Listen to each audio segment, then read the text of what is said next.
Hello, and welcome back to Games in Education. Tammie Schrader here, and I'm so excited to do our second podcast because today we're going to talk about game theory.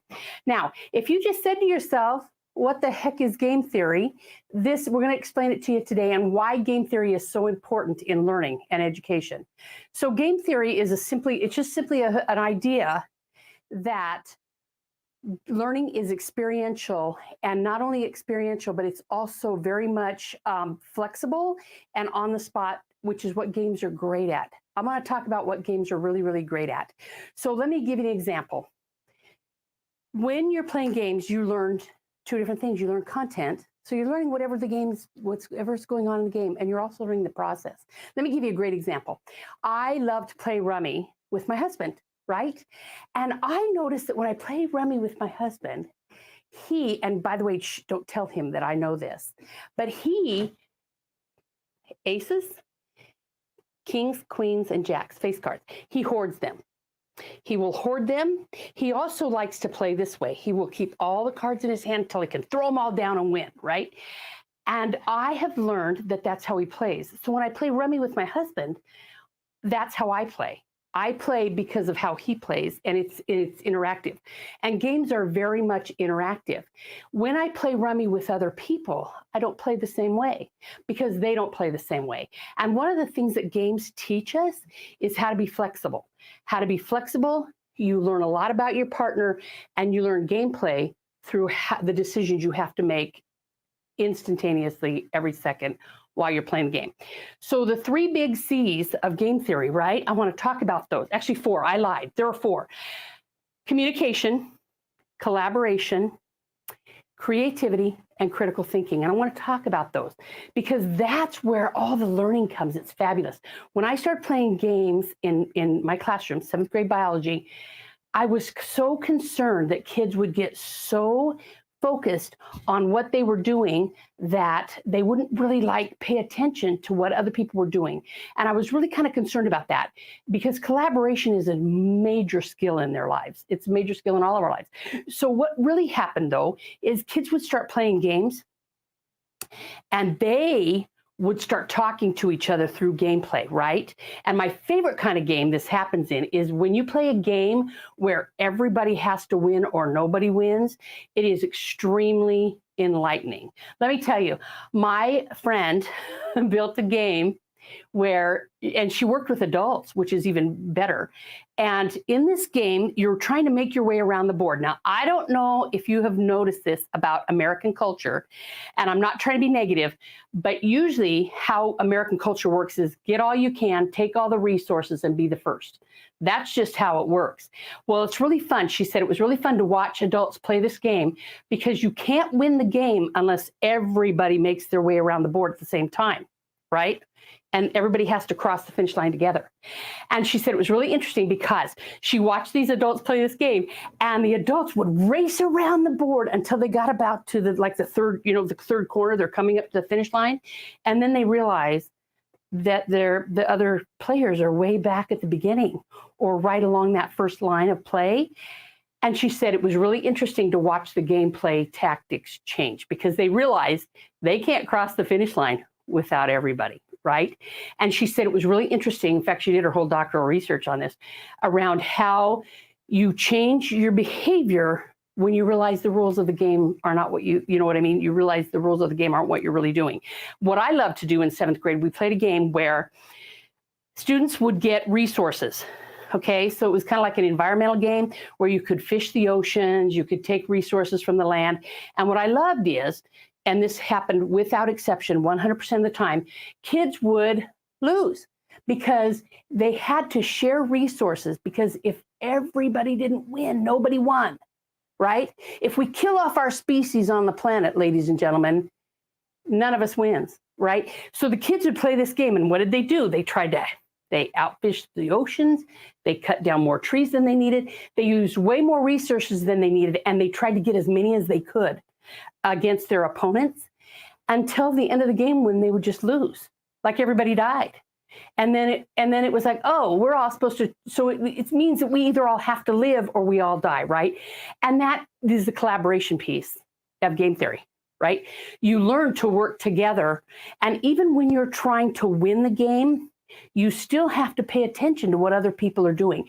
And when you learn that other people make decisions different based on different things, that like my husband stealing all the, keeping all the face cards, you learn to play the game the way your opponents are playing as well, right? So that's the collaboration piece. The communication piece was my favorite, especially on video games. If you have never heard of something called esports, I would highly recommend you look it up or come back for another podcast because we're going to talk about esports.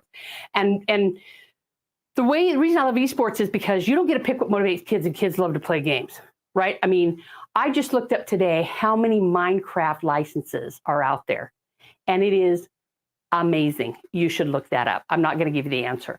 It's incredible, right? You don't get to pick what motivates people, and you don't get to pick what motivates kids. And what I loved about esports is instead of playing what we call a sport like basketball, baseball, pick something that we kind of think of as a sport. The WIAA in Washington State has said esports is a game. So what happens is these kids, they get in this line of computers and they're all playing a game against the other team. They're all in the same world. They're all playing the same game, right? Now, what I love is, so I got to go to Texas A&M this last year to see some esports camp. And what I loved is I walk in, these kids are playing, I don't even remember what they're playing, but it was a first-person shooter. So to be honest, it doesn't do anything for me, but I'm not motivated by that. They are. So these kids are playing, don't worry, they all had parent permission. They're all playing this game, and this kid in the middle was nothing short of incredible. He knows where every single one of these players are in the game and what they're doing. And he's directing traffic. He's like, okay, you got to go back there because we got somebody coming. And he was just yelling out this whole time. And I said to the person that running the camp, that's incredible. Like that's phenomenal, how these kids are just communicating about where they are and what they've got going on in this game. And he said, Tammie, what I love about this kid, the one that's in charge, in a classroom, he's probably the quietest kid in the room. He doesn't, it's not like him to like yell out, but this kid was completely in control of everything going on in that game. It was amazing. The amount of collaboration and communication with kids is incredible. Creativity. I want to talk about creativity because games allow you to creatively think outside the box, right? Because not to be rude, or maybe I am being rude and offensive, but when you are filling out a worksheet and trying to find the right answers, there's no creativity there, right?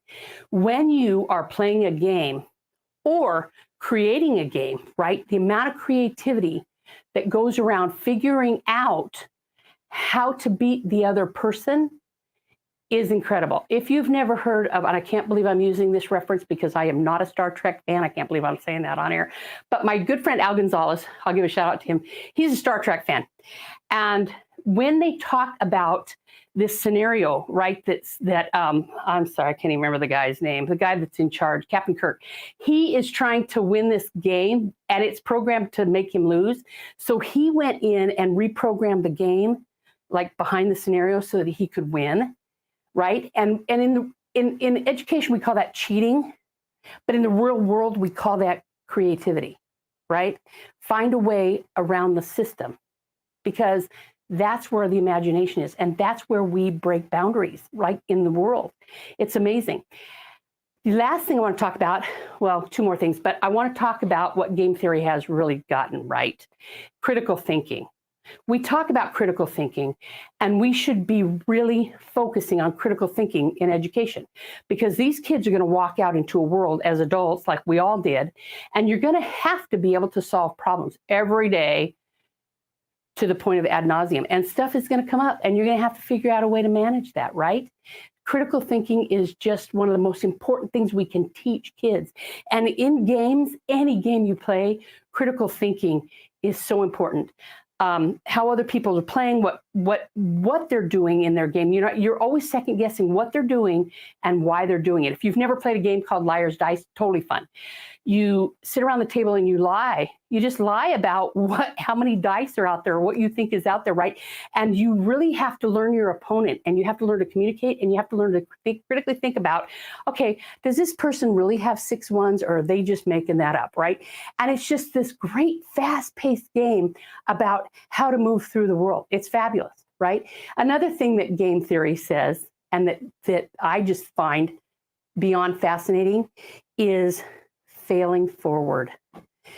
I don't know about you, but I have kids that will come into my classroom and they say this. Like, I'll say, hey, what'd you do all weekend? We played Minecraft till 4 a.m. And I'll say, like, on purpose? Like, you do that on purpose?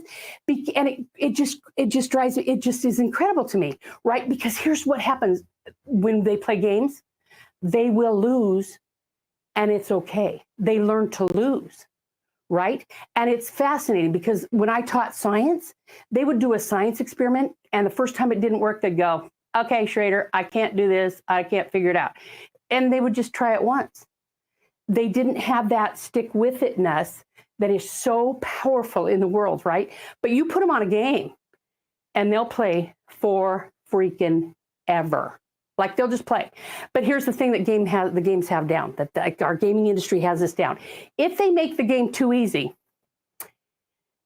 it's not worth kids' time. And they figured out quite readily. Yeah, this is too easy. If they make it too hard, to the point that, I don't know if you ever played Flappy Birds, but oh my, I wanted to hurt the bird. I'm just going to say it.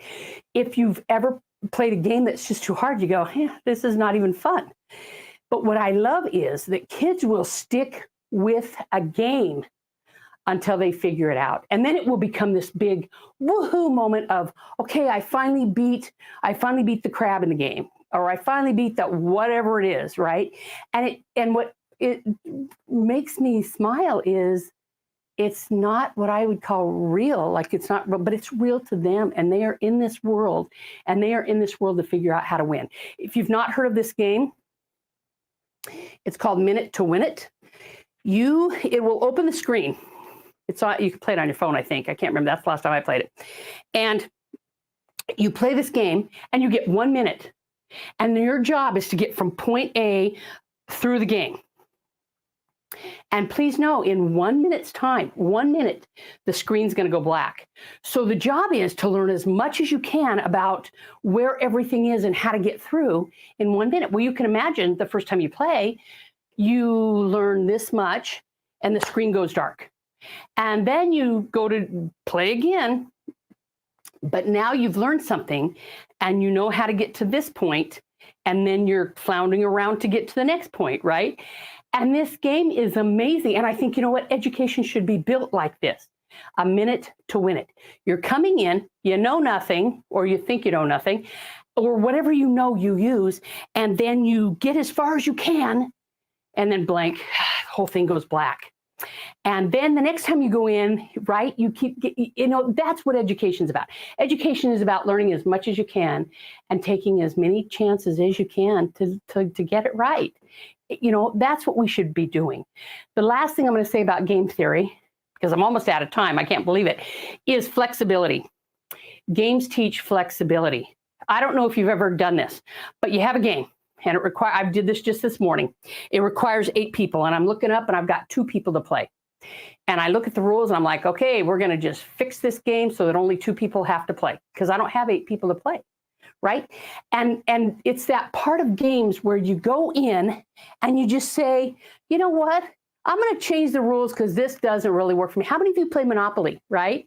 Where if you land on the free spot, you have all this money in the middle you get, right? That's called flexibility. You know what? It doesn't really work for me to not be able to get out of jail free, so we're going to change this card and do that. And the cool thing about games is you can do that. They just lend themselves to this powerful, powerful place to create what you need.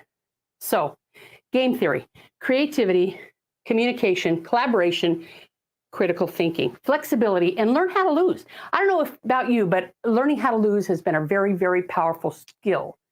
And we don't teach it enough. We think that people should just know that they're not always going to win. But the truth is, learning how to lose is an important skill in life. And so I'm going to end here. Thank you for spending time with me this afternoon. Next time, come back. Please feel free. We're going to talk about board games next time. Please feel free to make comments. I love seeing your comments as long as they're positive. And have the best afternoon ever. Thank you.